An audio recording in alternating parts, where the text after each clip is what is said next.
Family violence touches all socioeconomic levels. So the Crisis Center deals with all kinds. And we want, and I feel that keeping the tickets at $10, Atlanta feels this way, and the car show committee feels this way.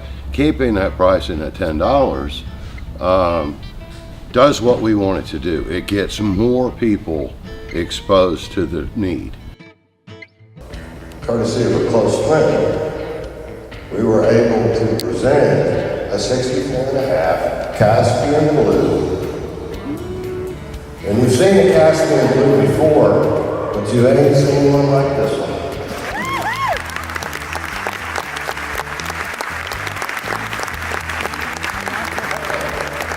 It's what these ladies that stand over here, they're going to take your credit cards in a little while and they'll go back. It's what they do. It's why we're here. It's what Lana does. I learned some things in a video that was taken about Lana that I didn't know, because she's not too critical.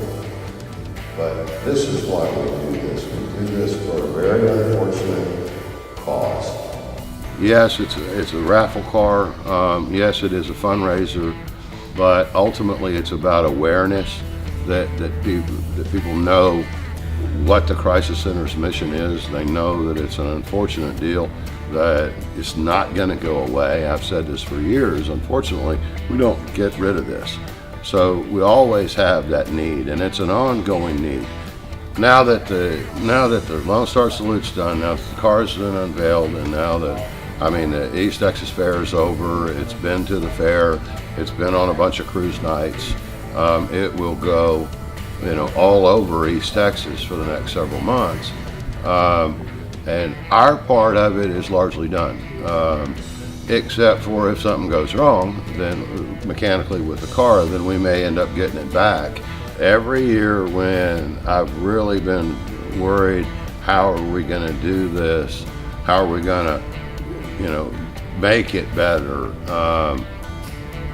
It always seems to come up, whether it's 3 weeks prior to the Lone Star Salute before I find a 57 Thunderbird. It just always seems to work out.